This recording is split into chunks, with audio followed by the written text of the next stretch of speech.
اللهم إني أسألك علما نافعا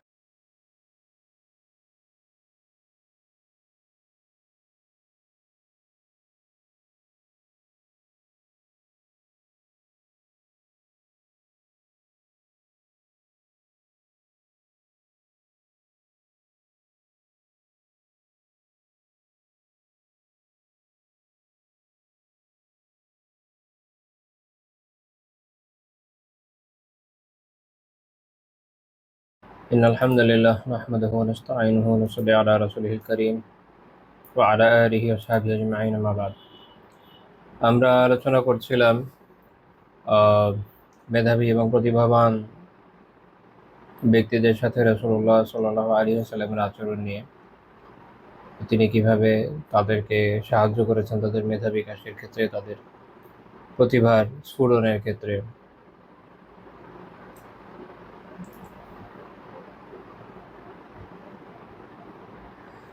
এর এই আলোচনার সাথে এটা একটা প্রাসঙ্গিক বিষয়। আসলে আমরা এই আলোচনা করতে করতে খেয়াল করলে দেখবেন বিভিন্ন সাহাবীর জীবনের বিভিন্ন দিক নিয়ে আলোচনা করে ফেলছি। হাদিসে এটা মানাকিব হিসেবে বলা হয়। মানাকিব হচ্ছে বিভিন্ন এরকম বিশিষ্ট ব্যক্তি যারা তাদের জীবনের যে গুরুত্বপূর্ণ বৈশিষ্ট্যগুলো আছে সেগুলো বিশেষত্ব।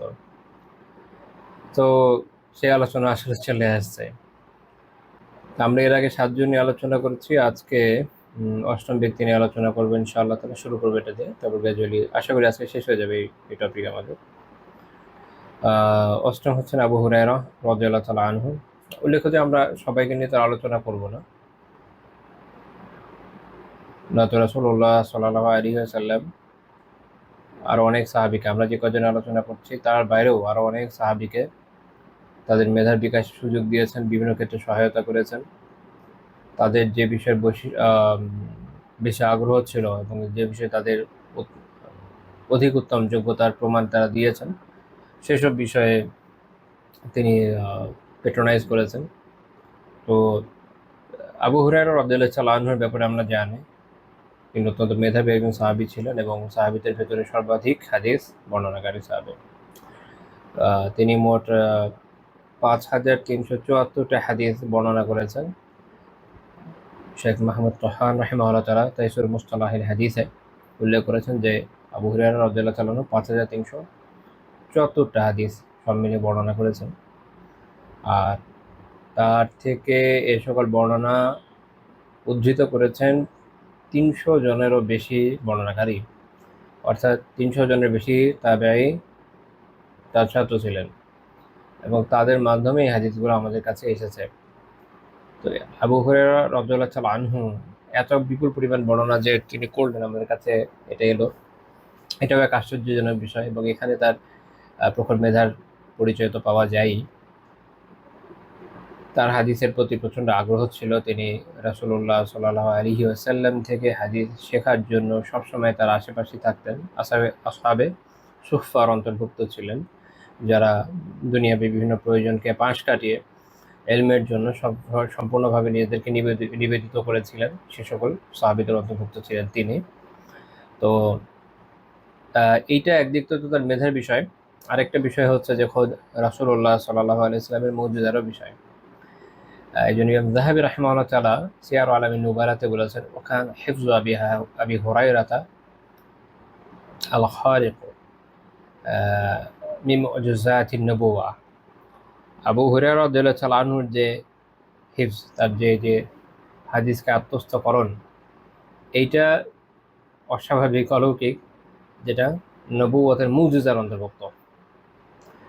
নবুয়তের মুজিজার অন্তর্ভুক্ত। আবু হুরায়রা রাদিয়াল্লাহু তাআলা আনহুর অবশ্যই হাদিস শেখার ব্যাপারে অত্যন্ত আগ্রহ তো ছিল, প্রচণ্ড আগ্রহ ছিল। তবে সেই আগ্রহকে বাস্তবায়নের জন্য রাসূলুল্লাহ সাল্লাল্লাহু আলাইহি ওয়াসাল্লাম নিজেই উদ্যোগী হয়েছেন, তাকে সাহায্য করেছেন, তার জন্য দোয়া করেছেন। এটা হচ্ছে মুজিজা হওয়ার কারণ। এবং এর বেনিফিট হয়েছে এটা যে আলহামদুলিল্লাহ হাদিস শাস্ত্রের একটা বিশাল অংশ আমরা তার মারফত পাই। তবে তিনি একদম একা বর্ণনা করেছেন, যেটা অন্য কোনো সাহাবী করেনই নাই। এগুলোর পরিমাণ অনেক কম। ম্যাক্সিমাম বর্ণনা এরকম যে আরও অন্যান্য সাহাবীদের থেকেও পাওয়া যায়। ম্যাক্সিমাম বর্ণনা এরকম 90%-এর উপরে, আই থিঙ্ক 95%-এরও বেশি হবে হয়তো। পার্সেন্ট হিসাবে বলতে পারবো না একিউরেটটা যে কি হবে, বাট এর থেকেও বেশি হতে পারে। খুবই খুবই অল্প সংখ্যক, হাজারেরও অনেক নিচে রেওয়ায়াত রয়েছে যেগুলো তিনি এককভাবে বর্ণনা করেছেন, অন্য কোনো সাহাবী কখনো করেন নাই। তার বিশেষত এখানে যে তিনি যে পরিমাণ বর্ণনা করেছেন, অন্যান্য সাহাবী যারা বর্ণনা করেছেন একই বর্ণনা অন্যান্য সাহাবী যারা বর্ণনা করেছেন, যেটা তার শাহেদ ছিল, সে সকল বর্ণনার ক্ষেত্রে যেটা হয়েছে যে অন্যরা এত পরিমাণে বর্ণনা করতে পারেন নাই। ধরেন কথার কথা, আমরা যদি ধরেন একজনের 100টা বর্ণনার কথা চিন্তা করি, মনে করেন একজন লোকের 100টা বর্ণনা আছে, 100টার মধ্যে তার ধরেন 90টা বর্ণনা বা 95টা বর্ণনা এরকম যে আরো মানুষও করেছে, 2জন করেছে আরো, বা 3জন করেছে আরো, বা অন্তত 1জন করেছে আরো, সেটা পাওয়া যায়। তো এদের সবার বর্ণনা উনি জানেন, কারণ উনি উপস্থিত ছিলেন ওই সময়, কিন্তু এরা তো ওই সময় উপস্থিত ছিলেন না। হয়তো কোনো একজনের সাথে তার 5টা 10টা মিললো, বাকি 80টা ওই একজনের সাথে তার মিলে নেই, অন্যদের কারো অমুকের সাথে মিলছে। কারণ একই মানে একজন ওস্তাদের কাছে যখন একজন ছাত্র থাকে, একজন হচ্ছে সারাদিন রাত তার সাথে পড়ে আছে, তো সে সব ঘটনাই দেখছে। সে এই ঘটনায় যখন বর্ণনা করছে, ওই একই ওস্তাদের আরেকজন ছাত্র বর্ণনা করছে যে যে ধরেন সকালের একটা ঘটনা, সকালে একজন সাথে ছিল, আরেকজন সাথে ছিল, সে সেটা যে দেখেছে সেটাকে সে বর্ণনা করছে, তাহলে একই বর্ণনাকারী 2জন হলো। এদিকে যে সারাদিন আছে সে দুপুরেরও একটা বর্ণনা দিল, দুপুরে আবার ওই সকালে যে ছিল সে নাই, তখন হয়তো আরেকজন এসছে, সে এটা বর্ণনা করছে। আবার বিকেলের যে ঘটনা, সেটাও এই একই ব্যক্তি বর্ণনা করছে, কারণ সে সারাদিন আছে, রাতেও ঘটনা সে ঘটছে। এখন দেখা গেল বিকেলের বর্ণনা যিনি বর্ণনা করছেন, তার পাশাপাশি আরেকজনকে পাওয়া গেল, সে বিকেলেরটা করলো, রাতেরটা করলো, কারণ সে বিকেল থেকে রাত পর্যন্ত ওস্তাদের সাথে ছিল। এইভাবে আমি বোঝানোর চেষ্টা করছি যে বিষয়টা কিভাবে হয়। তো কিন্তু আবু হুরায়রা রাদিয়াল্লাহু আনহু থেকে ম্যাক্সিমাম বর্ণনা এই জন্য পাওয়া যায় বিপুল সংখ্যায়, কারণ উনি সারাদিন সাথে থাকবেন। এটা উনি একটা বর্ণনা করেছেন সহিহ বুখারীর 2047 নম্বর হাদিসে এই বর্ণনাটা আছে, যে আবু হুরায়রা রাদিয়াল্লাহু আনহু বলছেন যে ইন্নাকুম তাকুলুন, তোমরা তো এটা বলো যে ইন্না আবু হুরায়রা ইউকসিরুল হাদিস আন রাসূলিল্লাহি সাল্লাল্লাহু আলাইহি ওয়াসাল্লাম, তোমরা তো বলো যে আবু হুরায়রা রাসূলুল্লাহ সাল্লাল্লাহু আলাইহি ওয়াসাল্লাম থেকে অনেক হাদিস বর্ণনা করে। মা বালুল মুহাজিরিন ওয়াল আনসার লা ইউহাদ্দিসুনা আন রাসূলিল্লাহি সাল্লাল্লাহু আলাইহি ওয়াসাল্লাম বিমিসলি হাদিস আবি হুরায়রা। তাহলে আনসার মুহাজির এবং আনসারদের কি হলো, যে তারা আবু হুরায়রার মতো এত বিপুল পরিমাণে হাদিস বর্ণনা করে না। আবু হুরায়রা রাদিয়াল্লাহু কাছে ওই সময়কার তাবেঈ যারা, তাদের থেকে হয়তো এই প্রশ্নটা গিয়ে থাকবে। আবু হুরায়রা রাদিয়াল্লাহু নিজে উত্তর দিচ্ছেন যে ওয়া ইন্না ইখওয়াতি মিনাল মুহাজিরিনা কানা আজগালুহুম সাফকুম বিল আসওয়াক ওয়া কুনতু আলজামু রাসূলুল্লাহি সাল্লাল্লাহু আলাইহি ওয়াসাল্লাম মিল ইবাতনি ওয়া ফাআশহাদু ইযা গাবু ওয়া আহফাযু ইযা নাসু। যে তিনি বলছেন যে আমাদের মুহাজির ভাইরা যারা, তাদেরকে তাদের যে ব্যবসায়িক কাজকর্ম বাজারে, যেহেতু ওনারা ব্যবসা করতেন, তো সেটা তারা ওটাতে নিমগ্ন ছিলেন। স্বাভাবিক, ব্যবসা বাণিজ্য করতে হতো, পরিবার পালতে হলে ব্যবসা বাণিজ্য তো করতে হয়। যারা ব্যবসায়ী আর যারা কৃষিকাজ করে তারা কৃষিকাজ করে, তো মুহাজিরিনরা সাধারণত ব্যবসায়ী করতেন। তো তিনি বলছেন যে তারা তাদেরকে ব্যবসা বাণিজ্য ব্যস্ত রেখেছিল, আর আমি খালি পেটে রাসূলুল্লাহ সাল্লাল্লাহু আলাইহি সাল্লামের সাহচর্যে আঁকড়ে ছিলাম। তারা যখন অনুপস্থিত ছিলেন, আমি উপস্থিত ছিলাম, তারা ভুলে গেলেও আমি মনে রেখেছি। এর কারণ হচ্ছে তাদের ব্যস্ততা ছিল, বিভিন্ন কাজের পেরেশানি ছিল। অন্যদিকে আবু হুরায়রা রাদিয়াল্লাহু আনহু এটার জন্য নিজেকে নিযুক্ত করে রেখেছেন। এটা আপনারা আপনাদের নিজেদের সাবজেক্টের ক্ষেত্রেও দেখবেন যে যে কোনো সাবজেক্টে, যেটা আপনার অনার্স বা মাস্টার্স আছে, ওই একই সাবজেক্টে কেউ এত বেশি এঙ্গেজড, সে শুধু এটা তার ধ্যান জ্ঞান, সেটা খুব ভালো মতো পড়ছে, মুখস্থ করছে, তার সিজিপিও ভালো, হ্যাঁ, একসময় টিচার হয়, এবং সবসময় এইটার উপরই থাকে, তার এটা মনে থাকে। সেম সাবজেক্ট আরেকজনও পড়ছে, রাইট, আরেকজনও পড়ছে, তারও ধরেন ভালো এসেছি, কিন্তু তার এত ব্যস্ততা নাই যে আমি এটা নিয়ে সবসময় বিজি থাকবো, আর এত আগ্রহ নাই যে আমি এটা নিয়ে টিচিংয়ের ক্যারিয়ার তৈরি করবো। তো সে পাশ করার পরে দেখবেন তার একটা চাকরি হচ্ছে, বা ব্যবসা করছে, বা যাই করছে, কয়েকদিন পরে যা পড়েছে সব ভুলে গিয়েছে। তাই তো হয়। তো একই সাবজেক্টই তো পড়ছে, পার্থক্য এইভাবে হয় যে কেউ ওটা নিয়ে বেশি মশগুল থাকছে। তো একই রকমভাবে দেখবেন যে যে সকল আলিম তাদের সিলেবাস ভিত্তিক যে পড়াশোনা এটা যখন শেষ হয়ে আসে, এরপরে অনেকে আছে যে এরপরে বিভিন্ন ব্যবসা বাণিজ্য কাজকর্মে অনেক বেশি নিমগ্ন হয়েছেন, ইলমের সাথে রিলেশন থাকে না। পরে আপনি তাকে জিজ্ঞেস করে হয়তো দেখবেন যে কমন মাসালা তার খেয়াল নাই। এটি স্বাভাবিক। আপনার যদি ওই বিষয়ে নিমগ্নতা না থাকে, মনে রাখা কঠিন, কারণ মানুষের মনই এরকম, ভুলে যায়। আর যে এরপরও নিজেকে এর সাথে যুক্ত রেখেছে, দর্শ তাবদিসে আছে, দেখবেন যে তার মাসালা ভালো মনে আছে। হ্যাঁ, এভাবে হয় আর কি। একটা আসলে মানুষ যেভাবে মনে রাখে। তো আবু হুরায়রা রাদিয়াল্লাহু আনহু এভাবে নিজেকে ব্যস্ত রাখতেন ইলমের সাথে। এবং অন্যান্য বর্ণনায় আছে যে তিনি নিজের রাতকে ভাগ করে নিয়েছিলেন। এক এক ভাগে তিনি হাদিস লিখতেন, মুখস্থ করতেন, আরেক ভাগে ইবাদত করতেন। তারপর তিনি বলছেন যে আমার যারা আনসারি ভাইয়েরা আছেন তাদেরকে ব্যস্ত রেখেছিল তাদের যে জমির কাজকর্ম, যেহেতু তারা কৃষিজীবী ছিলেন। তো তারপর তিনি বলছেন যে ওখন্তু ইমরাম মিসকিন মিম্মা সাকিনে সুফা, আমি আসাবে সুফা যে মিসকিনরা ছিল তাদের একজন ছিলেন। আল্লাহু আকবার। তো তারপর তিনি বলছেন তারা যখন ভুলে যেত আমি সংরক্ষণ করতাম এটা, এই রেওয়ায়াত আমি সংরক্ষণ করতাম। তারপর তিনি বলছেন যে রাসূলুল্লাহ সাল্লাল্লাহু আলাইহি ওয়াসাল্লাম একবার এক বর্ণনায় বললেন, এক সময় তাদেরকে বললেন যে আন্নাহু লা ইয়াবসুতা আহাদুন সাওবাহু হাত্তা আকদিয়া মাকালাতি হাদিহি, যে আমার এই কথা শেষ হওয়ার আগে, মানে শেষ না হওয়া পর্যন্ত, যে তার কাপড় বিছিয়ে নেবে এবং তারপরে সেটা নিজের শরীরের সাথে জড়িয়ে নেবে, আমি যা বলছি সেটা স্মরণ রাখতে পারবে। তো সুম্মা ইয়াজমাউ ইলাইহি সাওবাহু ইল্লা আও আমা আকুল, আমি যা বলছি তা সে সংরক্ষণ করতে সক্ষম হবে। এটা একটা মুজিজা আল্লাহ রাসূল সাল্লাল্লাহু আলাইহি ওয়াসাল্লামের। তো আবু হুরায়রা রাদিয়াল্লাহু বললেন যে আমি এভাবে বিছিয়ে দিলাম, তারপরে আল্লাহ রাসূলের কথা যখন শেষ হলো, তারপরে এটা উঠে বুকে জড়িয়ে ধরলাম। তারপর তিনি বললেন যে ফামা নাসিতু মিন মাকালাতি রাসূলিল্লাহি সাল্লাল্লাহু আলাইহি ওয়াসাল্লাম তিলকা মিন শাই, আমি আল্লাহ রাসূল সাল্লাল্লাহু আলাইহি ওয়াসাল্লামের কথা এই ওই ইয়ে থেকে এরপরে আর কোনো কিছু, ওই কথা যেটা তিনি আল্লাহ রাসূলের সঙ্গে বলছিলেন ওই কথার কিছু ভুলে যায়নি। এটা শুধু এখানে না, পরে ব্যাপকভাবে প্রযোজ্য, মানে এই একটা ঘটনার ক্ষেত্রে না, অন্য ক্ষেত্রেও আছে। সেই বুখারীর 119 নম্বর হাদিস আছে যে আবু হুরায়রা রাদিয়াল্লাহু আনহু বলেন যে কুলতু ইয়া রাসূলুল্লাহ, আমি বললাম হে আল্লাহর রাসূল, ইন্নী আসমাউ মিনকা হাদিসান কাসীরা আনসাহু, আমি আপনার থেকে অনেক হাদিস তো শুনি কিন্তু ভুলে যাই। মানে একজন মানুষের কত কথা বলে, সব ভুলে যাওয়া অস্বাভাবিক না। তো তিনি কি বলেন যে উপসুত রেদোয়াকা, তুমি তোমার যে চাদর আছে এটা বিছাও। তিনি এটা বিছালেন। তো তারপর বললেন ফাগারাফা বিয়াদাই, তো তিনি এটা এরকম যে ওইটার মধ্যে যেন হাত দিয়ে কোনো কিছু ভরিয়ে দিচ্ছেন, এভাবে হাত দিয়ে মানুষের কোনো কিছু ঢালে ওইরকম ওভাবে যেন কিছু ভরে ভরে রাখছেন, এরকম তিনি করলেন। তারপরে বললেন যে এটা জোরে নাও, জম্মু। তো তিনি বললেন যে আমি এটা করলাম। তারপর বললেন যে ফামা নাসিতু শাইআন বা'দাহু, এরপর থেকে আমি কখনো কোনো কিছু ভুলি নাই। তো এটা হলো আম, আগেরটা তো একটা ঘটনার সাথে সম্পর্কিত, এটা ব্যাপকভাবে।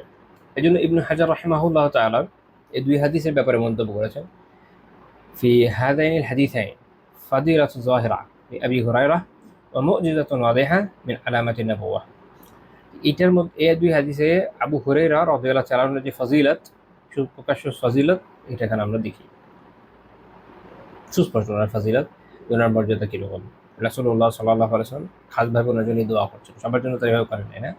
তো এটা তো একটা বিশেষত্ব, এবং তিনি যে মনে রাখতে পেরেছেন সেটাও তো একটা বিশেষত্ব। এবং আল্লাহ রাসূল সাল্লাল্লাহু আলাইহি ওয়াসাল্লামের নবুয়তের আলামত হিসাবে একটা মুজিজা আমরা এখানে দেখলাম। আল্লাহ রাসূলের নবুয়তের একটা মুজিজা হচ্ছে এটা, যে তিনি যেটা করতে বলেছেন এটা করার মাধ্যমে আবু হুরায়রা রাদিয়াল্লাহু তাআলা আনহু স্মৃতিশক্তিতে এরকম রাখা হয়েছে যে তিনি এরপর থেকে আর বর্ণনা ভুলতেন না। ইবনে হাজার বলছেন লিআন্না নিসিয়ান মিন লাওয়াজিমিল ইনসান, মানুষের মধ্যে ভুল সবসময় থাকবে, মানে ভুলে যাওয়াটা থাকবে, এটা মানুষের জন্য আবশ্যক একটা ব্যাপার, মানুষ ভুলে। وقد اعترف أبو هريرة بأنه كان يكثر منه ثم تخلف عنه ببركة النبي صلى الله عليه وسلم, এবং আবু হুরায়রা রাদিয়াল্লাহু তাআলা আনহু নিজেই স্বীকার করেছেন যে তার এটা হতো, অনেক ভুলে যেতেন। এরপরে এই যে ভুলে যাওয়াটা, এটা তার থেকে দূর হয়ে গেল কেন? বিবারাকাতিন নবী সাল্লাল্লাহু আলাইহি ওয়াসাল্লাম, নবী সাল্লাল্লাহু আলাইহি ওয়াসাল্লামের বারাকায়। এই যে তিনি দোয়া করলেন, তার জন্য উপায় বলে দিলেন এর মাধ্যমে। এটা একটা মুজিজা আমরা জানলাম, এবং এটা নবুয়তের দালাইলের মধ্যে পড়ে। এটা আলোচ্য বিষয় আছে, সেটা হচ্ছে দালাইল নবুয়া, নবুয়তের দলিল প্রমাণ সমূহ। এর মধ্যে একটা গুরুত্বপূর্ণ দলিল কি? মুজিজা। নবী সাল্লাল্লাহু আলাইহি ওয়াসাল্লাম যে সকল মুজিজা দেখিয়েছেন, সেটা তো নবুয়তের একটা প্রকৃষ্ট দলিল। তো কিছু মুজিজা আছে, বুঝলেন, কিছু মুজিজা আছে যেগুলো আমাদের পক্ষে আর দেখা সম্ভব না, আমরা শুধু বর্ণনায় জানতে পারি। যেমন চন্দ্র দ্বিখণ্ডিতকরণ, কোরআনে আছে, হাদিসে আছে, আমরা জানি। আমাদের পক্ষে এখন দেখা সম্ভব না, ঘটনা আগেই হয়ে গেছে। বা কোনো গাছ ওনার ডাকে চলে এসছে, পাথর তাসবিহ পড়ছে, এটা মসজিদ নববীর যে খুঁটি তার জন্য কেঁদেছে, এগুলো কিছু কিছু বিষয়টা ওই সময় ছিল, আমরা শুধু বর্ণনার মাধ্যমে জানি। আর কিছু মওজিজা আছে যেগুলো আমাদের কাছে এখন পর্যন্ত আছে, যার মাধ্যমে আমরা আমাদের ঈমান শক্তিশালী হয় যখন আমরা এগুলো দেখি। যেমন ধরেন কোরআনুল কারীম ইটসেলফ, এটা একটা মওজিজা, সবচেয়ে বড় মওজিজা। এরপরে রয়েছে হচ্ছে যে কিয়ামতের আলামত সম্পর্কিত, ভবিষ্যতের ঘটনা সম্পর্কিত যে সকল রিওয়ায়াত রাসূলুল্লাহ সাল্লাল্লাহু আলাইহি ওয়াসাল্লাম ভবিষ্যতে যা ঘটবে এই বিষয়ে যে সকল বর্ণনা দিয়েছেন, সেগুলো যে পরবর্তী সময়ে ঘটেছে, এটা তার নবুয়তের একটা বিশাল বড় দলিল, এটা তার মুজিজা। এর মধ্যে ইভেন এটাও একটা বিষয়, যেমন আবু হুরায়রা রাদিয়াল্লাহু তাআলা আনহুর জন্য তার যে দোয়া, এটা যে বাস্তবায়ন হলো, এবং পরবর্তী সময়ে তিনি এই বিপুল পরিমাণ হাদিস, সবচেয়ে বেশি পরিমাণ বর্ণনা তিনি করেছেন সাহাবীদের মধ্যে, এটা যে করলেন, এবং আমাদের কাছে এটা আছে, আমরা তো কিতাব থেকে জানি, বইপত্র থেকে দেখি, এটাও একটা মুজিজা, যেটা আমাদের পর্যন্ত এসছে, যেটা আমরা দেখি এবং বুঝি, আমাদের ট্যানজিবল টাইপের, না, বোঝা যায়। আচ্ছা, এবং আবু হুরায়রা রাদিয়াল্লাহু তাআলা আনহুর এই যে আগ্রহ, এটা রাসূলুল্লাহ সাল্লাল্লাহু আলাইহি ওয়াসাল্লাম খুব ভালো মতোই বুঝতেন হাদিসের বিষয়ে। সহিহ বুখারী 99 নম্বর হাদিস দেখেন, যে একবার তিনি জিজ্ঞেস করলেন যে ইয়া রাসূলুল্লাহ, মানে আসআদুন নাসি বিশাফাআতিকা ইয়াউমাল কিয়ামাহ, কিয়ামতের দিন আপনার শাফাত লাভে সবচেয়ে সৌভাগ্যবান হবে মানুষদের মধ্যে কে? তিনি কি বললেন? লাকাদ যানানতু ইয়া আবা হুরায়রা আল্লা ইয়াসআলুনি আন হাযাল হাদিস আহাদুন আউওয়ালা মিনক। যে ইয়া আবু হুরায়রা, আমি এইটা ধারণা করেছিলাম যে তোমার আগে এই হাদিস আর কেউ জিজ্ঞেস করবে না। আল্লাহ রাসূল নিজে এটা ধারণা করেছেন, কারণ তিনি জানতেন যে হাদিসের বিষয়ে সবচেয়ে আগ্রহী আবু হুরায়রা রাদিয়াল্লাহু তাআলা আনহু। এজন্য তিনি বলছেন, লিমা রাআইতু মিন হিরসিকা আলাল হাদিসি, কারণ আমি হাদিসের প্রতি তোমার যে আগ্রহ, এটা দেখেছি। এইটা একটা নববী শিক্ষা তাহলে আমাদের জন্য, যে নিজেদের ছাত্রদের ভেতরে, সন্তানের মধ্যে, ছোটদের মধ্যে ইলমের প্রতি, দ্বীনের প্রতি, বা অন্যান্য কোন বিষয়ে, ভালো বিষয়, কোনো বিষয়, যে কোনো বিষয়ে আগ্রহ আছে, এটা অনুধাবন করা। তো তার কোন বিষয়ে আগ্রহ অনেক বেশি, সে বিষয়ে তাকে উৎসাহ দেওয়া, তাকে সাহায্য করা। হ্যাঁ, আমরা এখানে দেখি কিন্তু, যেটা আমাদের মধ্যে খুব বিরল, খুবই বিরল। আমাদের এখানকার প্রচলন হচ্ছে এরকম, যার যেটা পছন্দ হোক বা না হোক, তার উপরটা চাপিয়ে দিতে হবে, কারণ আমরা চাই যে সেটা করুক। ফলে ও বেচারা আসলে তার নিজের যে মেধা, সেটাকে আসলে সঠিক জায়গায় কাজে লাগাতে পারে না। জোর করে সব কিছু তার হয় না।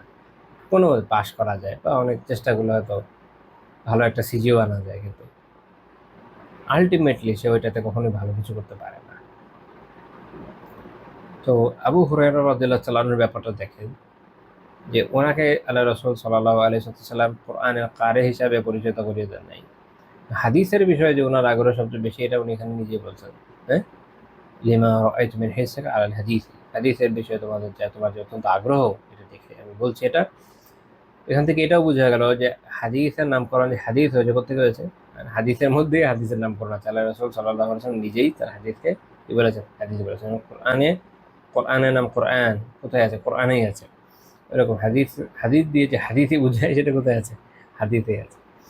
তো তারপর তিনি এটা বললেন, এটা আমাদের একটা শিক্ষার বিষয়, পরের অংশটা, যে আসআদুন নাসি বিশাফাআতি ইয়াউমাল কিয়ামাহ মান ক্বালা লা ইলাহা ইল্লাল্লাহ খালিসাম মিন কলবিহি আও নাফসিহি।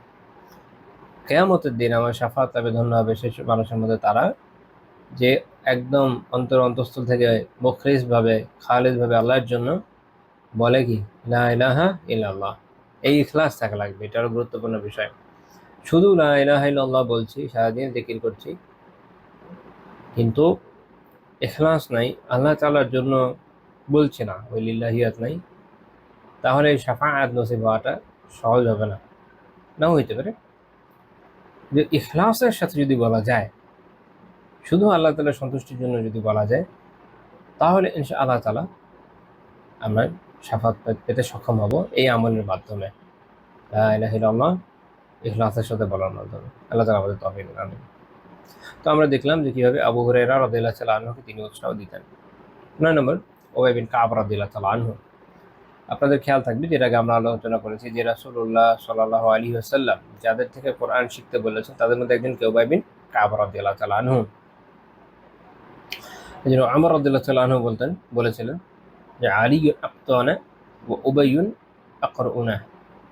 আলী হচ্ছে আমাদের মধ্যে বিচার ফয়সালার মধ্যে সবচেয়ে অগ্রগণ্য ব্যক্তি, উবাই আমাদের মধ্যে সবচেয়ে বড় কারি, কোরআনের সবচেয়ে বড় আলিম। মুসনাদ আহমদের 2184 নম্বর হাদিস, শোয়েব আরনাউদ রাহিমাহুল্লাহ তাআলা বলেছেন, যে ইমাম বুখারী ও মুসলিম সনদ অনুযায়ী সহিহ। রাসূলুল্লাহ সাল্লাল্লাহু আলাইহি ওয়াসাল্লাম খালি অন্যদেরকে শিখতে বলেছেন তার কাছে এরকম না, তিনি নিজেও তাকে অত্যন্ত মূল্যায়ন করতেন। এটার বর্ণনা আপনারা অনেকগুলো কিতাবে পাবেন। আমি আবু দাউদ থেকে বলি, সুনান আবি দাউদ থেকে 3907 নম্বর হাদিস, আব্দুল্লাহ বিন আমর রাদিয়াল্লাহু তাআলা আনহু বর্ণনা করেছেন যে নবী সাল্লাল্লাহু আলাইহি ওয়াসাল্লাম সাল্লা সালাতান ফাকরা ফিহা ফালুবিসা আলাইহি। নবী সাল্লাল্লাহু আলাইহি ওয়াসাল্লাম একবার সালাত আদায় করছিলেন, জেহরি সালাতে, প্রকাশ্য সালাতে, যেখানে তিলাওয়াত প্রকাশ্যে হয়, জোরে হয়। তো সেখানে তার তিলাওয়াতে কনফিউশন হয়ে গেল, মানে কারি বা ইমাম পড়তে গেলে অনেক সময় কী হয়ে যায়, ভুলে যায়, কনফিউশন হয়ে যায়। তো এরকম অবস্থা হয়ে গেল।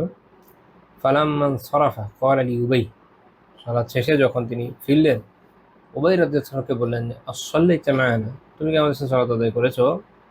তিনি বললেন নাম, হ্যাঁ করেছি। তো আল্লাহ রাসূল বলেন ফামা মানাআকা, তোমাকে কিসে বাধা দিয়েছে? অন্যান্য বর্ণনায় আছে যে কিসে বাধা দিয়েছে আমাকে সংশোধন করে দেওয়া থেকে। তো তার মানে হচ্ছে এখানে একটা দলিল আমরা পাচ্ছি কি, ইমামের যখন এরকম কারাতে আটকে যায়, সে চায় যে পিছন থেকে লোকমা দেওয়া হোক, তখন তাকে কি করা হবে? লোকমা দেওয়া হবে। সূরা ফাতিহা যেহেতু আবশ্যক বিষয়, তখন চা খান না চা দিতেই হবে। পরবর্তী কেরাতের ক্ষেত্রে যখন দেখা যাচ্ছে না, সে পড়ার চেষ্টা করছে, আটকে যাচ্ছে বারবার, যার জানা আছে সে কি করবে? লোকমা দেবে। অনেকে লোকমান দলিল খুঁজে পারে, এটা হচ্ছে লোকমান দলিল। আচ্ছা, তো এই জন্য ইমাম ইবনে কুদামা রাহিমাহুল্লাহ মুকনিতে বলছেন যে ওয়ালাহু ইয়াফতাহা আলাল ইমামি ইদা উরজিজা আলাই, যখন ইমামের এরকম সংশয় তৈরি হবে, তখন বা সমস্যা হবে তিলাওয়াতে, তখন মুক্তাদির দায়িত্ব হচ্ছে তাকে লোকমা দেওয়া। তো যে হাদিসটা উল্লেখ করেন সুনান আবি দাউদের, ইমাম নওয়াবী রাহিমাহুল্লাহ তাআলা খুলাসাতুল আহকামে সনদকে সহিহ বলেছেন। তো দেখেন যে রাসূলুল্লাহ সাল্লাল্লাহু আলাইহি ওয়াসাল্লাম নিজে উবাই রাদিয়াল্লাহু তাআলা আনহুকে এতটা মূল্যায়ন করছেন যে তিনি বলছেন যে তুমি যদি আমার পিছনে থেকেই থাকো, মানে এটার মূল ভাবটা এরকম, যদি পিছনে থেকেই থাকো তো লোকমা দিলে না কেন? তো উবাই রাদিয়াল্লাহু তাআলা হয়তো ভেবে থাকবেন, আল্লাহ আলাম যে কি ভেবেছেন, হয়তো ভেবে থাকবেন যে রাসূলুল্লাহ সাল্লাল্লাহু আলাইহি ওয়াসাল্লাম লোকমা দেব। আল্লাহ রাসূল কিন্তু নিজে উৎসাহ দিচ্ছেন এই বিষয়ে। তো এখান থেকেও আমাদের বোঝা উচিত যে ভুল তো যে কারোরই হতে পারে, আমরা তো আমাদের ভুল কখনো স্বীকার করতে চাই না। আমরা মনে করি যে ভুল স্বীকার করার মাধ্যমে আমরা ছোট হয়ে যাব। আসলে ভুল স্বীকার করার মাধ্যমে কেউ ছোট হয় না। সাময়িক ছোট হতে পারে, আমাদের সামাজিক মূল্যবোধের অবস্থা ভালো না, কেউ যদি, মানুষ কেন আসলে স্বীকার করতে চায় না, কারণ আমাদের সামাজিক মূল্যবোধটাই এরকম, সিস্টেমটাই আমাদের সোসাইটিতে এরকম যে কেউ তার ভুল স্বীকার করলে এটা নিয়ে পরে বুলিং করা হয়। অন্যদিকে যে ভুলকে ধামাচাপা দেওয়ার চেষ্টা করছে, অপরাধকে ধামাচাপা দেওয়ার চেষ্টা করছে, কিন্তু আপনি দিব্য চোখে দেখতে পাচ্ছেন যে তার মধ্যে অপরাধটা আসলে আছে, সেটা করেছে বা ভুলটা তার মধ্যে আছে, তাকে খুব মাথায় তোলা হয়, খুব হাঁটামারা লোক মনে করা হয়। দুঃখজনক, এটা সঠিক নয়। বরং যে তার ভুল আসলে বুঝতে পারছে সে তো উপযুক্ত ব্যক্তি, যাকে সম্মান দেওয়া হবে, যার মর্যাদা দেওয়া হবে, সম্মান করা হবে, এটা খেয়াল রাখা উচিত আমাদের। তো আমরা দেখলাম যে উবাই রাদিয়াল্লাহু তাআলা আনহুকে রাসূলুল্লাহ সাল্লাল্লাহু আলাইহি ওয়াসাল্লাম কিভাবে মূল্যায়ন করলেন। তো ওমর রাদিয়াল্লাহু তাআলার বক্তব্য একটু আগে আমি বলেছি, এবং এই কারণেই যখন ওমর রাদিয়াল্লাহু তাআলা আনহু পুরো মুসলিম সমাজকে একত্রিত করে তারাবির জামাত, একক জামাতের প্রচলন করলেন। তারাবি আগে থেকেই চলছে, রাসূলুল্লাহ সাল্লাল্লাহু আলাইহি ওয়াসাল্লাম নিজে পড়েছিলেন 3 দিন, এরপর থেকে নিজে পড়েছেন, বাট বাইরে আর পড়েন না, মসজিদের পড়েন না। সাহাবীরা নিজেদের মতো পড়তেন, কেউ একা পড়তেন, কেউ ছোট ছোট জামাত করে পড়তেন। তো এটাকে একক জামাতের মধ্যে নিয়ে আসে এটা ওমর রাদিয়াল্লাহু তাআলার অবদান। উনি আমূল নতুন কিছু করেন নাই, উনি শুধু বিন্যাসটা নতুন নিয়ে এসেছেন, এইটুকুই। তো তখন ইমাম কাকে নিযুক্ত করেছেন? উবাই রাদিয়াল্লাহু তাআলা আনহুকে। আব্দুর রহমান বিন আব্দুল কারি রাহিমাহুল্লাহ তাআলা তিনি বর্ণনা করেছেন সহিহ বুখারী হাদিস 2010 নম্বর হাদিস, যে খারাজিতু মা ওমর রাদিয়াল্লাহু তাআলা আনহু লাইলাতান ফি রমাদান ইলাল মসজিদ। আমি একদিন ওমর রাদিয়াল্লাহু তাআলার সাথে রমাদানের এক রাতে মসজিদে গেলাম। ফাইদান নাস أوزاع متفرقون يصلي الرجل لنفسه ويصلي الرجل فيصلي بصلاة الرهط। তো তখন কেউ একা সালাত আদায় করছে সেখানে, কেউ ছোট একটা দল নিয়ে, কেউ নিয়মিত বাকিরা সালাত আদায় করছে। ওমর রাদিয়াল্লাহু তাআলা বললেন যে ইন্নী আরা লাউ জামাআতু হাউলাই আলা কারিইন ওয়াহিদ লাকানা আমসাল। আমি মনে করি যে তাকে যদি একজন কারির পিছনে অর্থাৎ একজন ইমামের পিছনে একত্রিত করে দেওয়া হয় তাহলে এটা বেশি ভালো হবে। সুম্মা আযমা ফাজামাআহুম আলা উবাই ইবনে কাব। তো তিনি কার পিছনে একত্রিত করেন? উবাই ইবনে কাব রাদিয়াল্লাহু তাআলার পিছনে সবাইকে একত্রিত করলেন। তো এখানে আমরা দেখলাম যে উবাই রাদিয়াল্লাহু তাআলা আনহুকে খোদ রাসূলুল্লাহ সাল্লাল্লাহু আলাইহি ওয়াসাল্লাম তার নিজের জীবদ্দশায় এভাবে মূল্যায়ন করেছেন দেখেই পরে ওমর রাদিয়াল্লাহু তাআলা আনহু তাকে এরকম মূল্যায়ন করেছেন। তাই তো স্বাভাবিক। তো এখান থেকে আমরা বুঝি যে কিভাবে যে কোনো বিষয়ে যাদের আল্লাহ তাআলা প্রতিভা দিয়েছেন তাকে মূল্যায়ন করা উচিত, তাকে এগিয়ে যাওয়ার সুযোগ করে দেওয়া উচিত, অন্যদের সামনে এটি স্পষ্ট করা উচিত, হ্যাঁ তার এই বিষয়টা সুন্দর এবং এটাকে আমি মূল্যায়ন করি। তারপর আমরা যদি খালিদ রাদিয়াল্লাহু তাআলার বিষয়টা দেখি, ওনার যে সামরিক প্রতিভা সেটাকে তিনি মূল্যায়ন করেছেন। এটা নিয়ে আমি আগে একবার বলেছিলাম যে রাসূলুল্লাহ সাল্লাল্লাহু আলাইহি ওয়াসাল্লামের বৈশিষ্ট্য ছিল যে কে আগে কি ছিল এটা দেখার বিষয় না, যখন আলহামদুলিল্লাহ ইসলামে চলে এসছে, ইসলামের জন্য কাজ করছে, তখন তার ইখলাসটাকে তিনি দেখতেন, সে অনুযায়ী তাকে মূল্যায়ন করতেন। আর এই জন্য দেখা যায় যে দীর্ঘ সময় ইসলামের বিরুদ্ধে যুদ্ধে লিপ্ত থাকলেও ইসলাম কবুল করার পরে খালিদ রাদিয়াল্লাহু তাআলা আনহুর সামরিক প্রতিভাকে মূল্যায়ন করা হয়েছে। আমর ইবনে আস রাদিয়াল্লাহু তাআলা আনহু খালি বিপক্ষেই ছিলেন না, হাবশাতে গিয়ে তিনি যথাসম্ভব চেষ্টা করেছেন একাধিকবার গিয়ে যেন সেখানকার মুসলিমদের ক্ষতি করা যায়, ওখান থেকে তাদেরকে ফিরিয়ে আনা যায়, কিন্তু ব্যর্থ হয়েছেন। আলহামদুলিল্লাহ এতে কল্যাণ হয়েছে, ওখানকার সাহাবীরাও বেঁচে গিয়েছেন, আবার এভাবে কল্যাণ হয়েছে যে উনিও বেঁচে গিয়েছেন, আলহামদুলিল্লাহ উনি ইসলাম পেয়েছেন, সাহাবী হয়েছেন, তাই না? দুই দিকেই কল্যাণ। তো আমর ইবনে আস রাদিয়াল্লাহু তাআলা আনহু যখন ইসলাম কবুল করলেন, রাসূলুল্লাহ সাল্লাল্লাহু আলাইহি ওয়াসাল্লাম সেটাকে মূল্যায়ন করলেন, তাকে গুরুত্বপূর্ণ দায়িত্ব দেওয়া হলো এবং এর ফলে পরবর্তী সময়ে মিশরের মতো গুরুত্বপূর্ণ অঞ্চল ওনার হাতেই তো বিজিত হলো। তো এই যে এই মূল্যায়নগুলো আল্লাহ রাসূল যদি না করতেন সাল্লাল্লাহু আলাইহি ওয়াসাল্লাম, তাহলে এমন একটা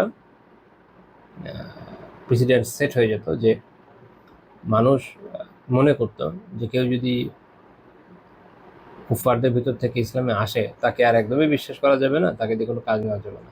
তো তখন এটা শুধুমাত্র দিনটা হয়ে যেত এরকম যেখানে শুধুমাত্র আগে যারা ইসলাম পালন করছিল সিনসিয়ারলি তাদের ফ্যামিলি থেকে যারা উঠে আসবে শুধু তারাই এগোতে পারবে, এক ধরনের ক্যাস্টিজম তৈরি হয়ে যায়, ক্যাস্ট জাতপাতের প্রথা চালু হয়ে যেত। আলহামদুলিল্লাহ সেটা হয় নাই, যদিও আমাদের সামাজিক বাস্তবতায়, শুধু আমাদের না আমাদের বাইরেও আরবে অন্যান্য জায়গায়ও আছে এরকম একটা অবস্থাতে এখন আছে, এক ধরনের জাতপাত ভেদ তো আছে, এটা আসলে অস্বীকার করা যাবে না, কিন্তু ওই পর্যায়ে নয় যেটা হিন্দুদের মধ্যে আছে, এবং যেটা আছে এটাও সঠিক প্র্যাকটিস না, এটা মানুষের ভুল কর্মপদ্ধতির জন্য, ভুল বোঝার জন্য বিভিন্ন কারণে হয়, তাদের নিজস্ব অপরাধ এটা, ইসলাম এটা শেখায়নি। ইসলাম এরকম শিখিয়েছে যে যে ইখলাসের সাথে ইসলাম ইসলামে প্রবেশ করছে তার মূল্যায়ন করতে হবে এবং তাকে তার যেটা উপযুক্ত এরকম কাজ দেওয়া হবে। আমরা তো ইভেন এটাও দেখি যে মানুষ আমাদের সামাজিক ফেব্রিকটা হচ্ছে এরকম যে মানুষ যদি নিজের ভিন্ন গ্রুপ থেকেও আপনার গ্রুপে আসে আপনি তাকেও বিশ্বাস করবেন না, সবসময় অবিশ্বাস নিয়ে থাকবেন, যতই ক্লাসের সাথে আসুক, যত বড় কোরবানি করুক, ধরেন তার চাকরি বাকরি দুনিয়া সব কিছু ছেড়ে অনেক অনেক কষ্ট নিয়ে আপনার গ্রুপে এসছে, এটাকে হক মনে করে, দেখবেন যে বিশ্বাস করবে না। তো এটা হচ্ছে বাস্তবতা আমাদের দেশে। তো এটা ইসলাম আমাদের শেখায়নি, আল্লাহ রাসূল সাল্লাল্লাহু আলাইহি ওয়াসাল্লামও শেখান নাই। তো খালিদ রাদিয়াল্লাহু তাআলা আনহু, আপনারা জানেন যে মুতার যুদ্ধে যখন উনি অটোমেটিক বলা যায় না, অন্যান্য সাহাবীদের মাধ্যমে সেনাপতি নির্বাচিত হলেন, অত্যন্ত বীরত্বের সাথে, কৌশলের সাথে ওনার উপস্থিত সাহাবীদেরকে তিনি নিরাপদ রাখলেন, হেফাজত করলেন, আলহামদুলিল্লাহ, আল্লাহর মেহেরবানি। সেখান থেকে সবাইকে নিয়ে ব্যাক করে আসলেন মদিনাতে। তো একবারের ঘটনা যে কারোর সাথে একটু মনোমালিন্য হয়েছিল তার। সহিহ ইবনে হিব্বানের হাদিস 3428 নম্বর হাদিস, যে রাসূলুল্লাহ সাল্লাল্লাহু আলাইহি ওয়াসাল্লাম তখন বলেছিলেন, লা তু'যু খালিদা, খালিদকে কষ্ট দিও না তোমরা। কেন? ফাইন্নাহু সাইফুম মিন সুয়ুফিল্লাহি, কেননা সে আল্লাহ তাআলার তরবারি সমূহের মধ্যে একটি তরবারি। সুবহানাল্লাহ। হুম? যার সাথে খালিদ রাদিয়াল্লাহু তাআলা আনহু মনোমালিন্য হচ্ছিল, তিনি মুহাজিরদের মধ্যে একজন। খালিদ রাদিয়াল্লাহু তাআলা আনহুকেও আল্লাহ রাসূল এর আগের অংশে সতর্ক করেছেন যে সাহাবীদের সাথে যেন উনি এরকম কিছু না করে, যে তারা কষ্ট পায়, কারণ তাদের মান অনেক বেশি, তারা প্রথম দিকে তাদের মর্যাদা অনেক বেশি। কিন্তু তাদেরকেও আবার সতর্ক করছেন যে খালিদকে কষ্ট দেবে না। কেন? কারণ তিনি হচ্ছেন আল্লাহ তাআলার তরবারি সমূহ একটি তরবারি। সাব্বাহাল্লাহু আলাল কুফার, আল্লাহ তাআলাকে কাফেরদের প্রতি উন্মুক্ত করে দিয়েছেন। এর একটা সনদ সহিহ। তো এইভাবে রাসূলুল্লাহ সাল্লাল্লাহু আলাইহি ওয়াসাল্লাম একদম শুরুর দিকে খালিদ রাদিয়াল্লাহু তাআলা আনহুর এই প্রতিভাকে কি করেছেন? মূল্যায়ন করেছেন। এবং তিনি তার জীবদ্দশায় বিভিন্ন গাজওয়ায়, সারিয়ায় তাকে নিয়েছেন। সারিয়া যে এমন সব যুদ্ধ যেগুলোতে আল্লাহ রাসূল সাল্লাল্লাহু আলাইহি ওয়াসাল্লাম নিজে অংশ নেন নাই, সেনাবাহিনী প্রেরণ করেছেন। আবার গাজওয়া, যেটাতে তিনি নিজে অংশ নিয়েছেন। যেমন ধরেন মক্কা বিজয় যখন হয়, খালিদ রাদিয়াল্লাহু তাআলা কিন্তু আল্লাহ রাসূলের সাথেই ছিলেন। ইবনে হিশাম রাহিমাহুল্লাহ তাআলা বর্ণনা করেছেন যে খালিদ রাদিয়াল্লাহু তাআলা নিম্নভূমির দিয়ে যে ফোর্সটা যাচ্ছিল সেটা ছিল, এটা ডান বাহু নেতৃত্বে ছিলেন।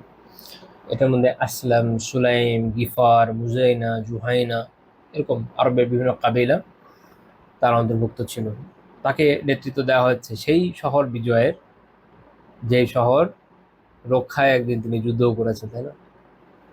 বদরের যুদ্ধে মুসলিমদের বিরুদ্ধে, ওহদের যুদ্ধে মুসলিমদের বিরুদ্ধে তিনি যুদ্ধ করেছেন না? তো আল্লাহ তাআলা কিভাবে মানুষকে হেদায়েত দেন, তিনি এখন মক্কা বিজয়ের অন্যতম নেতৃত্বদানকারী সাহাবী। এছাড়া আরও বেশ কিছু অভিযানে তাকে দেখা যায়। যেমন ধরেন খুবই গুরুত্বপূর্ণ একটা অভিযান ছিল উজ্জার যে মূর্তি, আরবের যে মূর্তি ছিল লাত উজ্জা, নাম তো শুনেছেন। আর উজ্জার যে মূর্তি, এটা ছিল নাখলা নামক একটা স্থানে। রাসূলুল্লাহ সাল্লাল্লাহু আলাইহি ওয়াসাল্লাম এটাকে ধ্বংস করার জন্য খালিদ রাদিয়াল্লাহু তাআলাকে পাঠিয়েছিলেন। এটা খুবই একটা প্রেস্টিজিয়াস কাজ একজন মুসলিম হিসেবে, আর কুফফারদের জন্য টেনশনের বিষয়।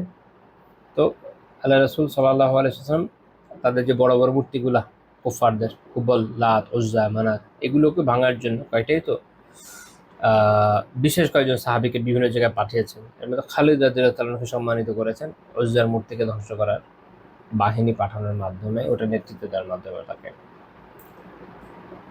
এরপরে আমরা আবার আরেকটা জিনিস দেখি, সেটা হচ্ছে দৌমা বলে একটা জায়গা ছিল। এটা এখনকার সময় সৌদি আরবের ভিতরেই পড়ে, উত্তর পশ্চিম সৌদি আরবের আল জফ একটা প্রদেশ আছে, ওখানে পড়ে দৌমা।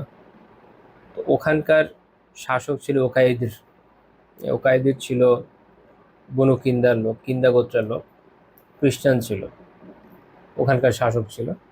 তো খালিদ রাদিয়াল্লাহু তাআলা আনহুকে দিয়ে রাসূলুল্লাহ সাল্লাল্লাহু আলাইহি ওয়াসাল্লাম তার বিরুদ্ধে একটা বাহিনী পাঠিয়েছিলেন, তিনি বর্ষতা স্বীকার করেন। তারপরে আমরা দেখি যে বনুল হারিস বিন কাব একটা গোত্র ছিল, এদের উদ্দেশ্যে রাসূলুল্লাহ সাল্লাল্লাহু আলাইহি ওয়াসাল্লাম খালিদ রাদিয়াল্লাহু তাআলার নেতৃত্বে বাহিনী প্রেরণ করেন রাবিউল আখির বা জুমাদাল উলার দশম হিজরি, রাবিউল আখির বা জুমাদাল উলাতে। এই গোত্রটা ছিল নাজরানে। এদেরকে পাঠানোর সময় আল্লাহ আল্লাহ রসুল সাল্লাল্লাহু আলাইহি ওয়াসাল্লাম খালিদ রাদিয়াল্লাহু নির্দেশ দিয়েছিলেন যে আইয়াদউহুম ইলাল ইসলাম ক্বাবলা আন ইউকাতিলুহু সালাসা, তাদেরকে তাদের বিরুদ্ধে যুদ্ধ করার আগে তাদেরকে 3 বার ইসলামের দিকে আহ্বান করতে হবে। তো তারা এটা কবুল করেছে এবং এর ফলে তাদের সাথে যুদ্ধ হয় নাই। এটা ছাড়াও আরো বেশ কিছু জায়গা ছিল যেখানে খালিদ রাদিয়াল্লাহু তাআলাকে বিশেষভাবে শুধু দাওয়ার জন্য পাঠানো হয়েছিল, বিশেষভাবে দাওয়ার জন্য পাঠানো হচ্ছে, যুদ্ধের জন্য না। তো তার দায় হিসেবেও গুণ ছিল। হ্যাঁ, অনেকে মনে করেন যে না শুধু যুদ্ধ করতে পাঠিয়েছেন, এরকম না, দাওয়ার জন্য পাঠিয়েছেন। বিশেষভাবে বলে দিয়েছেন যুবকের কাছে যে যুদ্ধ হবে না, শুধু দাওয়া হবে। ইয়ামানে যখন আলী রাদিয়াল্লাহু তাআলাকে পাঠানো হয়, ওই সময় ইবনে হিশাম রাহিমাহুল্লাহ তাআলা বর্ণনা করেছেন যে খালিদ রাদিয়াল্লাহু তাআলাকে আরেকটি বাহিনী দিয়ে ইয়েমেনে পাঠানো হয় এবং বলে দেওয়া হয় যখন দুজন একত্রিত হবে তখন আলী রাদিয়াল্লাহু তাআলা হবেন আমির। তো এইভাবে আমরা দেখি যে রাসূলুল্লাহ সাল্লাল্লাহু আলাইহি ওয়াসাল্লাম খালিদ রাদিয়াল্লাহু তাআলাকে মূল্যায়ন করেছেন এবং তাকে বিভিন্ন গুরুত্বপূর্ণ দায়িত্বে নিয়োজিত করেছেন। তো আমরা কি শিখলাম? আমরা শিখলাম হচ্ছে যে যদি কারো মাঝে প্রতিভা দেখা যায়, সে আমাদের ছোট হোক, অধীনস্থ হোক, তাদেরকে এর বিকাশের সুযোগ দেওয়া, তাদেরকে সহায়তা করা। বিশেষ করে ইসলামী নেতৃত্বের জন্য এটা একটা গুরুত্বপূর্ণ বিষয় যে তাদের উচিত তাদের অধীনস্থ ব্যক্তিদেরকে তাদের যে বিষয়ে যোগ্যতা আছে সেই বিষয়ে যেন তারা তাদের মেধার বিকাশ ঘটাতে পারে, যেন সাহায্য করা। এটা ইসলামী নেতৃত্বের মধ্যেও এই বৈশিষ্ট্যটা থাকা খুবই জরুরি, যেটা আমরা পরবর্তী সময়ে একটু কমই দেখি।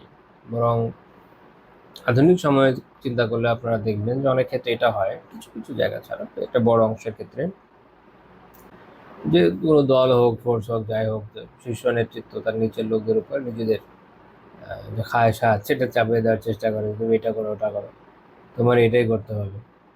আর আমাদের অভিভাবকদের অবস্থা তো আছেই। এতে আসলে একজন মানুষের মেধাটা নষ্ট হয়ে যায়। সে যে বিষয় খুব ভালোবাসে সেটাতে সে ভালো করতে পারতো হয়তো, বা সেটা না করে অন্য কিছু করার কারণে সে সেইভাবে তার মেধার বিকাশ ঘটাতে পারে না যেভাবে ঘটাতে পারার সক্ষমতা হয়তো তার ছিল। অথচ এটাকে ঠিকমতো ইউটিলাইজ করতে পারলে আল্লাহ তাআলার মেহেরবানিতে হয়তো অনেক ভালো কোনো কাজ হতো। এবং এখান থেকে এটাও বোঝা যায় যে একই দিকে সবাইকে চালিত করতে হবে এটাও জরুরি নয়। আমরা অনেকজন সাহাবীর আলোচনা করেছি, 10 জনের আলোচনা করেছি। আমরা দেখেছি যে এদের মধ্যে এক একজন এক এক বিষয়ে পারদর্শী ছিলেন এবং রাসূলুল্লাহ সাল্লাল্লাহু আলাইহি ওয়াসাল্লাম তাদের প্রত্যেককে যার যার অবস্থানে উৎসাহিত করেছেন যেভাবে করা যেতে পারে, যেটা তাদের জন্য উত্তম হতো সেভাবে। এবং বলেছি যে আরো অনেক সাহাবী ছিলেন যাদের বর্ণনা আসেনি বা আমি উল্লেখ করিনি, যেমন ধরেন আব্দুল্লাহ বিন আমর ইবনে আস রাদিয়াল্লাহু তাআলা আনহু, আব্দুল্লাহ বিন ওমর রাদিয়াল্লাহু তাআলা আনহু, এরকম আরো বেশ কিছু সাহাবী, সালমান রাদিয়াল্লাহু তাআলা আনহু। এরকম আপনি যখন খেয়াল করলে দেখবেন যে প্রায় প্রত্যেক সাহাবী যাদের কোনো না কোনো বিষয়ে বিশেষ বৈশিষ্ট্য ছিল, রাসূলুল্লাহ সাল্লাল্লাহু আলাইহি ওয়াসাল্লাম তাদের প্রত্যেকের মেধা এবং প্রতিভাকে বিকশিত হতে সাহায্য করেছেন, তাদের মেধা ও প্রতিভাকে মূল্যায়ন করেছেন। এটা যদিও শুনতে মনে হতে পারে এটা আছে খুব নর্মাল বিষয়, ওই জামানার বিচারে আমি যেমনটা বলেছি যে খুব বেশি নর্মাল বিষয় না। ওই সময়ে বিভিন্ন গোত্রের মানে কেন্দ্রীয় ব্যক্তিত্বরা এইসব সুবিধা পেত। তারপরে ধরেন বিভিন্ন বিভিন্ন যে বাদশাহীগুলো ছিল, বড় বড় এম্পায়ারগুলো ছিল, তাদের ওখানে রাজকীয় বংশের অনুকূল্য পাওয়া লোকেরাই পেত, বাকি এত পেত না। কিন্তু রাসূলুল্লাহ সাল্লাল্লাহু আলাইহি ওয়াসাল্লাম সবাইকে সবাইকে সুযোগ দিয়েছেন। ও তারপর ধরেন ওসামা রাদিয়াল্লাহু তাআলা আনহু, ওসামা বিন যায়েদ, খোদ যায়েদ রাদিয়াল্লাহু তাআলা আনহু। তারপর বদরের যুদ্ধের দিন দুজন অল্প বয়স্ক সাহাবীকে তিনি সুযোগ দিয়েছিলেন। এরকম অনেক অগণিত ঘটনা আছে, সবটার উল্লেখ করতে পারছি না, কারণ উল্লেখ করতে গেলে এটা একটা বড় সিরিজ হয়ে যাবে, দরকার নেই। আমাদের মূল পয়েন্ট এটুকুর মধ্যে রাখা যথেষ্ট ইনশাল্লাহ, যে আমরা যেন এটা বুঝি যে এটা সুন্নাহ থেকে আমরা শিখি যে ব্যক্তিকে তার মেধার জন্য আমরা মূল্যায়ন করতে পারি। যেমনটা প্রথম দিন বলেছিলাম যে এটা যদি আমরা করতে পারি তো আল্লাহ তাআলা তৌফিক দিলে একসময় হয়তো ইসলামী সমাজের একটা উন্নয়ন হবে। তো যেহেতু আমরা এখন এটা করি না, এবং একই ধরনের কাজ সবাই করতে চায়, একজন করলে সবাই করতে চায়, একজন ভালো করেছে সবারই করতে হবে এরকম মনে হয়। তো সবাই দেখবেন যে কোনো একটা প্রফেশন খুব ভালো, সবাইকে চাপে দেয়, হ্যাঁ, সবাই এখন এটাই করতে হবে। অথবা যে যেটা করতে পছন্দ করে না তাকে দিয়ে ওটা করানোর চেষ্টা যেহেতু করা হয়, এই কারণে আমাদের এখানে মেধার বিকাশটা কম।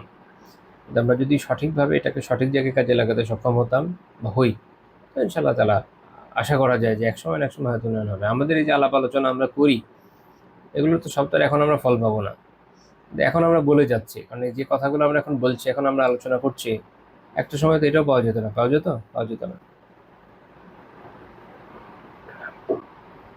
কিন্তু এখন তো আলহামদুলিল্লাহ আমরা আলোচনা আনতে পারছি। আল্লাহ তালা তৌফিক দিলে একসময় আমরা একটা প্রয়োগও দেখব, আশা করি। বাকি আল্লাহ তালাই ভালো জানেন। আজকে আমি খুব বেশি ক্লাস আর নিতে পারছি না, আমার গলা একদম ভেঙে খুবই খারাপ অবস্থা হয়ে আছে। তো আমি এই পর্যন্তই রাখছি। সুবহানাকা আল্লাহুম্মা বিহামদিকা লা ইলাহা ইল্লা আনতা আস্তাগফিরুকা ওয়া আতুবু ইলাইক।